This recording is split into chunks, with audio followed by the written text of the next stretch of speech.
saya ketakutan ya kalau saya sebagai Ishak, ini ayah lagi kesurupan, bisa jadi kan ya, ini mah kan cara berpikirnya saya lah ya. Ini mohon maaf kalau saya kan mencoba merenungkan ya gitu ya.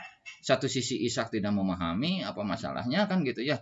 Terus dia diikat, terus dia dibaringkan, terus Abraham ini mengelurkan tangan kan, mengambil pisau tuh kan, mengambil pisau untuk menyembelih anaknya. Wah, ini kan sangat-sangat fatal kan. Bisa jadi takutnya ini Abraham kesurupan kan. Ya kita kan sebagai Bismillahirrahmanirrahim. Assalamualaikum warahmatullahi wabarakatuh. Hari ini mungkin hari Sabtu. Izinkan saya untuk menyampaikan terkait squel ya, squel. Squel itu kalau kita searching coba.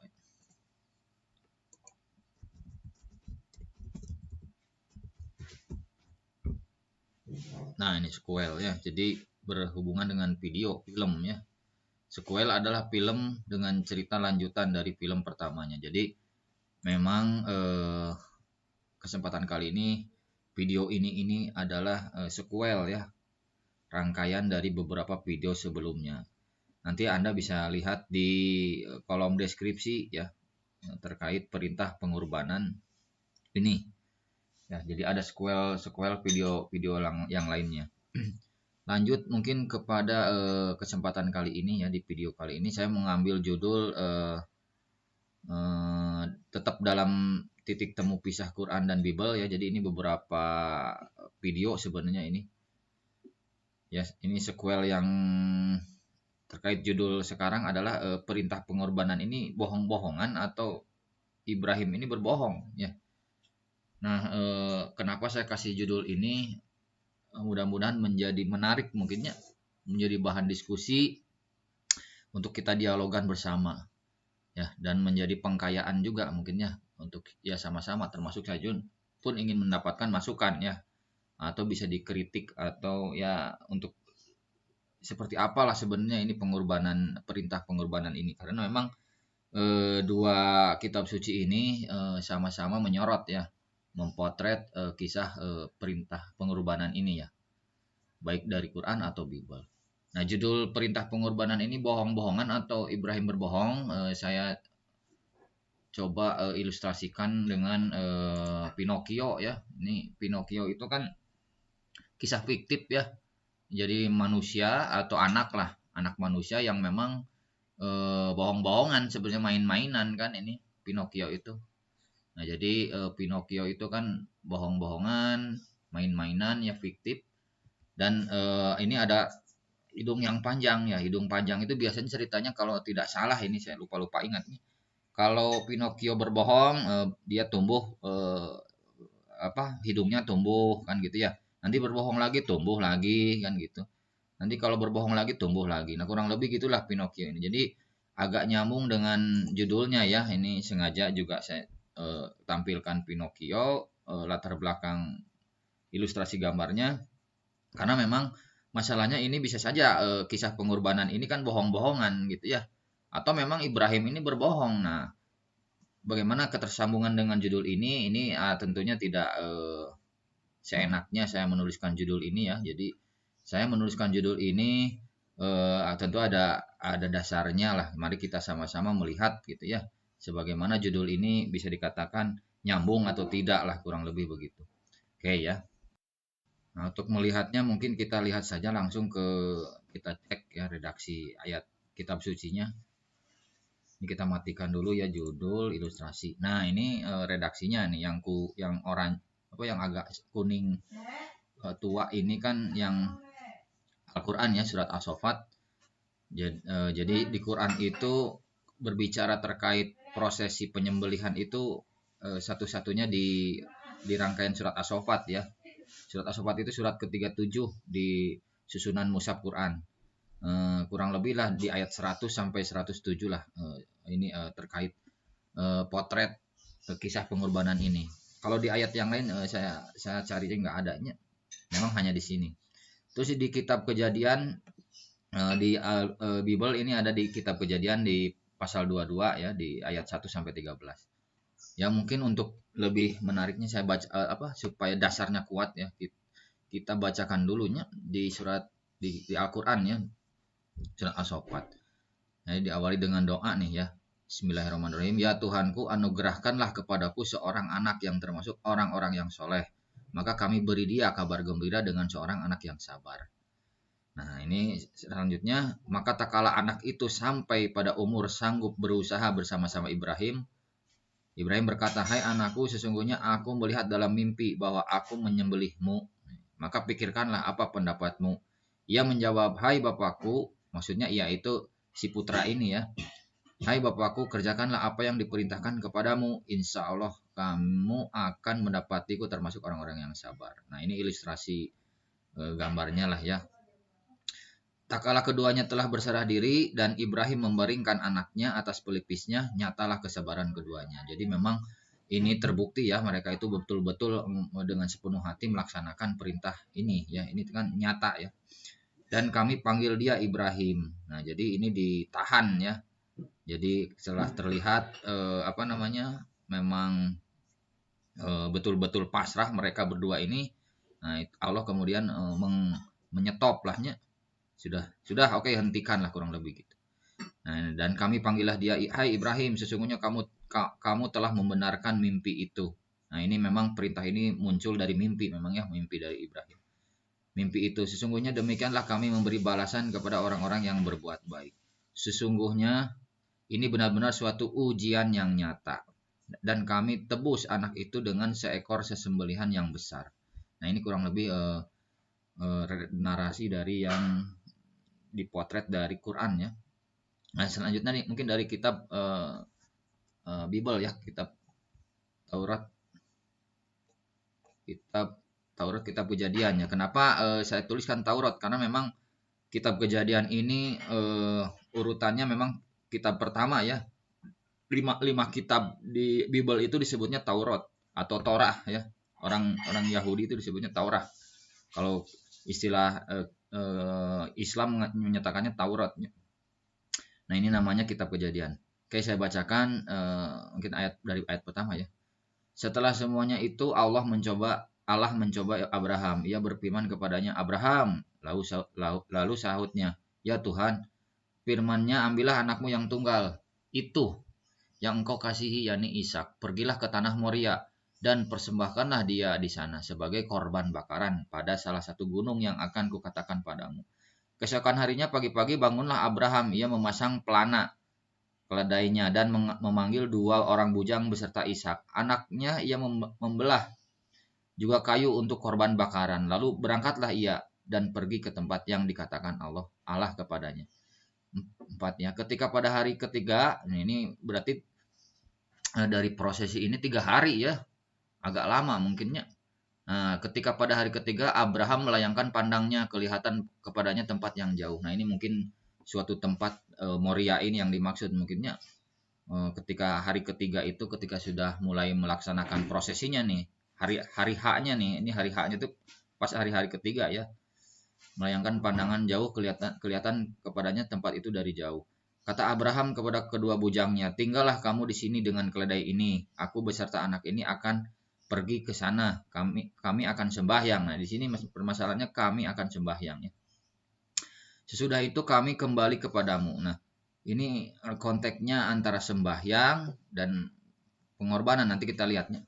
Lalu Abraham mengambil kayu untuk korban bakaran dan memikulkannya ke atas bahu Ishak. Anaknya sedang di tangannya dibawa api dan pisau. Demikianlah keduanya berjalan bersama-sama. Lalu berkatalah Ishak kepada Abraham, ayahnya. Lalu berkatalah Ishak kepada Abraham ayahnya, Bapak, sahut Abraham. Ya anakku, bertanyalah ia, di sini sudah ada api dan kayu, tetapi di manakah anak domba untuk korban bakaran itu? Nah, lalu Abraham menjawab kan, Allah yang akan menyediakan anak domba untuk korban bakaran baginya anakku. Demikianlah keduanya berjalan bersama-sama. Nah, sampailah mereka ke tempat yang dikatakan Allah kepadanya. Lalu Abraham mendirikan mezbah di situ, disusunlah kayu-kayu. Nah, ini agak mirip ya gambar ilustrasinya ya, jadi ada kayu-kayu kepadanya. Lalu Abraham mendirikan mezbah di situ, disusunlah kayu, diikatkannya Ishak, anaknya itu, dan diletakkannya di mezbah itu di atas kayu api. Sesudah itu Abraham mengulurkan tangannya, lalu mengambil pisau untuk menyembelih anaknya. Tetapi berserulah malaikat Tuhan dari langit kepadanya, Abraham, Abraham, sahutnya, ya Tuhan, yang agak mirip nih ya. Ending closingnya agak mirip ini. Lalu ia berfirman, janganlah bunuh anak itu dan janganlah kau apa-apakan dia, sebab telah kutahui sekarang bahwa engkau takut akan Allah dan engkau tidak segan-segan untuk menyerahkan anakmu yang tunggal kepadaku. Nah, ini closingnya agak mirip ya. Jadi memang terlihat memang Ibrahim atau Abraham ini melaksanakan perintah ya, dan memang ditahan ya oleh malaikat Tuhan untuk menyetop kegiatan eksekusi penyembelihan ini. Lalu Abraham menoleh dan dia melihat seekor domba jantan dia di belakangnya yang tanduknya tersangkut dalam belukar. Abraham mengambil domba itu lalu mengorbankannya sebagai korban bakaran pengganti anak. Nah, kurang lebih begitu, nanti bisa kita cek ya. Ini kan zaman internet seperti ini kan, baik Quran maupun Bible itu tersedia ya gratisan di Google Play Store ada ya, kalau memang Android. Kalau misalkan Apple mungkin di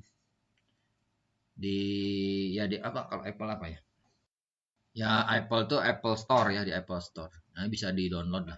Oke. Nah, ini ada titik temu ya. Nah, ini saya sudah memblok ya, mewarnai lah, mungkin menggarisbawahi. Jadi titik temunya ini sama-sama melihat bahwa anak yang dikurbankan kalau di kitab Kejadian kan memang Ishak. Nah, kalau di Quran ini kan tidak disebutkan ya, tapi anak tersebut adalah sama-sama berumur ya, sudah akil balig.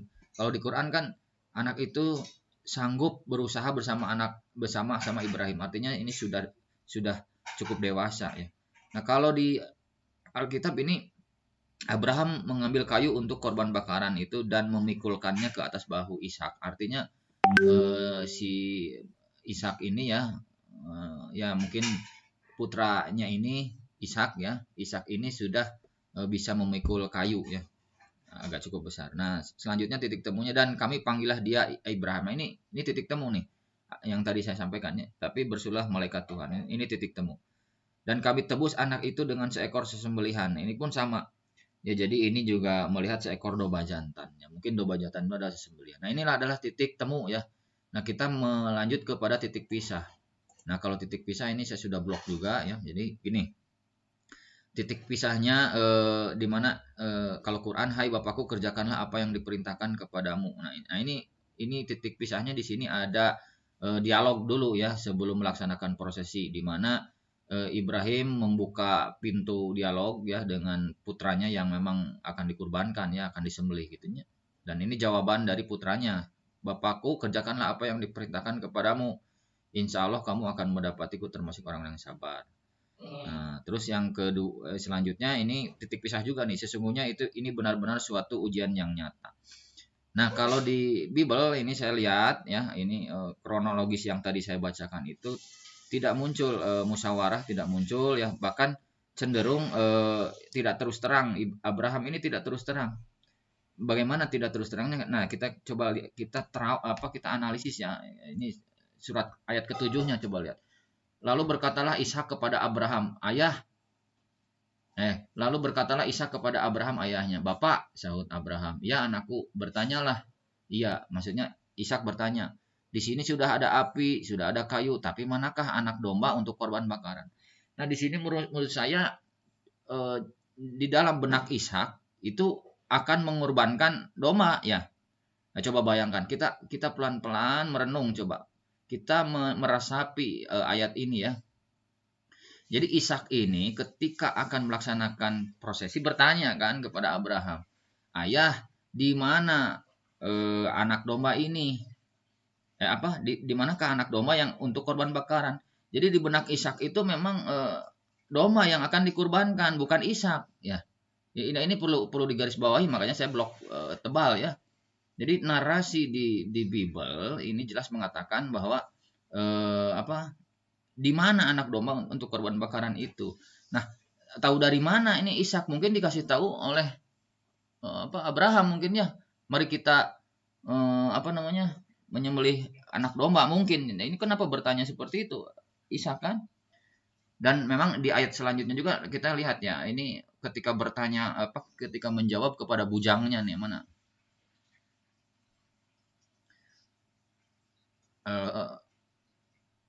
Nah ini kata Abraham kepada dua bujangnya. Jadi kalau saya lihat kronologisnya begini.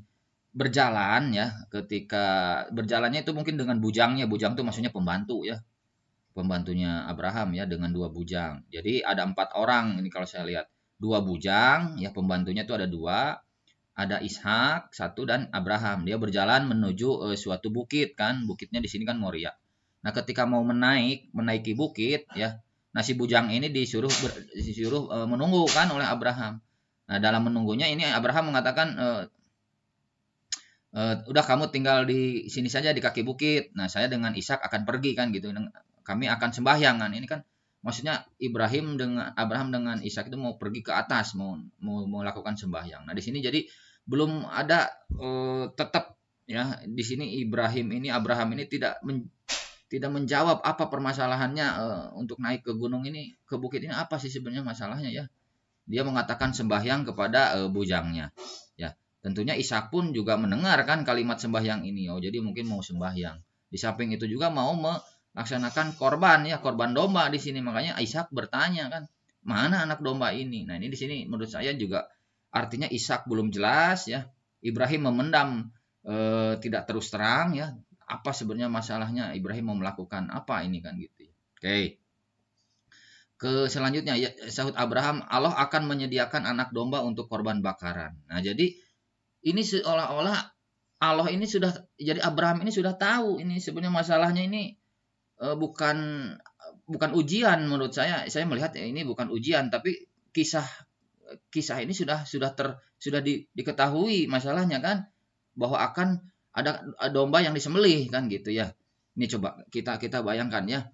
Ini harus pelan-pelan ini kita melihat ayat ini ya. Sahut Abraham, Allah akan menyediakan anak domba ya. Nih, jadi sahut Abraham, Allah akan menyediakan anak domba untuk korban bakaran baginya anakku. Demikianlah keduanya berjalan bersama-sama. Nah, jadi Abraham ini sebenarnya sudah mengetahui jalan cerita ujian ini ya. Kalau bahas karena kan saya juga kebetulan mengajar ya. Kadang-kadang anak-anak ini sudah tahu ujian ini, sudah tahu kunci jawabannya gitulah kurang lebih ya. Jadi menurut saya ini bukan ujian ya, tapi ya apa ya, mungkin main-mainan mungkin ya, karena sudah tahu jawabannya lah kurang lebih gitu. Padahal di atas kita tahu bahwa ini redaksi kisah ujian ya. Ini kan kisah ujian. Kalau ujian tentunya yang lebih tepat itu tidak mengetahui kunci jawaban kan, biar kita bisa mengukur sejauh mana kita memahami pelajaran lah kurang lebih gitunya. Nah, ini jadi tolong kita sama-sama mensikapi ya ayat ini, dibaca, direnungi pelan-pelan redaksi per redaksi ini. Coba kita share. Di sahut Abraham, Allah akan menyediakan anak domba untuk korban bakaran baginya anakku. Demikianlah keduanya berjalan bersama-sama. Jadi Ishak di sini juga ya udah itulah menerima mungkinnya. Nah, lanjut ke 9. Sampailah mereka ke tempat yang dikatakan. Nah, ini sudah tepat di koordinat prosesi ya, mungkin koordinatnya di koordinat berapa lah gitu ya. Sampailah mereka ke tempat yang dikatakan Allah, keduanya lalu Abraham mendirikan mezbah.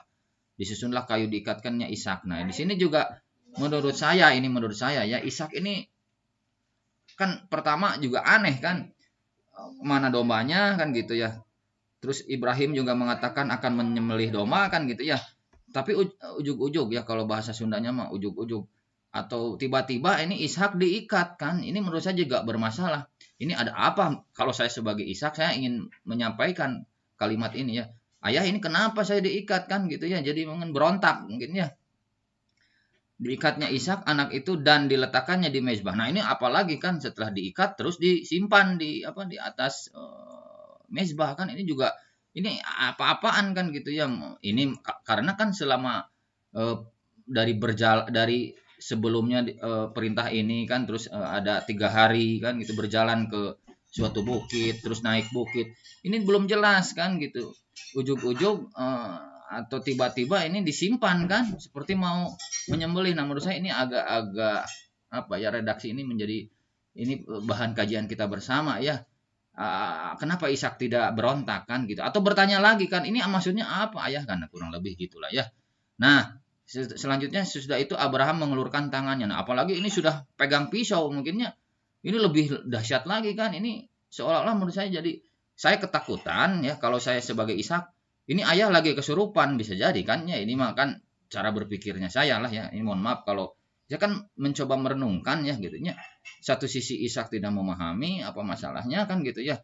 Terus dia diikat, terus dia dibaringkan, terus Abraham ini mengelurkan tangan kan mengambil pisau tuh kan, mengambil pisau untuk menyembelih anaknya. Wah, ini kan sangat-sangat fatal kan.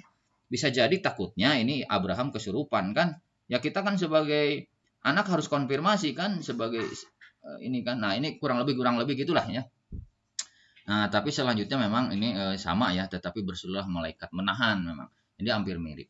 Oke, mungkin apa analisis saya gitu ya, kurang lebih seperti itu. Saya melihat dua dua redaksi ya, dua narasi yang sama-sama memotret, cuman memang ada titik temu dan ada titik pisah seperti yang saya berikan judul ini ya. Jadi mungkin kalau boleh ini saya menuliskan judul ini perintah ini bohong-bohongan atau Ibrahim ini berbohong kan.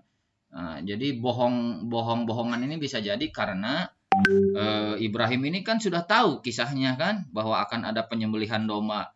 Nah, ini cuman ini bagaimana kan karena Ibrahim ini sudah tahu. Tapi kenapa di Quran pun ada redaksi ini kisah nyata katanya kan. Nah, ini agak menarik. Jadi mungkin bisa jadi ini apa namanya bohong-bohongan terus dikonfirmasi oleh Quran ini bukan bohong-bohongan tapi kisah nyata kan. Balaul Mubin bahasanya nih Mas, coba saya lihat ya. Judulnya saya hapus. Ini kan Balaul Mubin nih. Sesungguhnya benar-benar ujian yang nyata. Nah, tapi dari satu sisi ini saya melihat Ibrahim sudah tahu ini kisahnya kan. Nah, ini seperti main-mainan lah. Fiktif ya, bohong-bohongan. Nah, kurang lebih gitu lah. Makanya mohon maaf ini saya judulnya seperti ini. Dah gimana ya? Harus kita kaji bersama ini supaya menjadi gundah gulana kita ya dan ya kita menjadi memahami lah situasi yang ada. Terus yang kedua ini pernyataan Ibrahim berbohong. Nah, ini kan juga lihat kronologis dari Bible itu kan memang seperti itu ya. Jadi tidak di Ibrahim apa siapa? Lupa saya apa namanya? Saya matikan dulu judulnya ya. Ini kan memang Ishak itu tidak memahami sebenarnya mah ini mau apa kan? Ibrahim tidak terus terang, terus saja melakukan kegiatannya kan. Menyuruh bujangnya untuk diam dan mengatakan mau sembahyang kan ke atas naik bukit. Terus kemana ketika Ishak bertanya ayah ini mana dombanya, terus Ibrahim mengatakan nanti Allah akan memberikan domba kan gitu ya. Terus setelah itu mengikat Ishak disiapkan di berbaring kan gitu, mengambil pisau. Nah ini kan terus dia tidak berterus terang, tidak mengatakan menurut saya kan.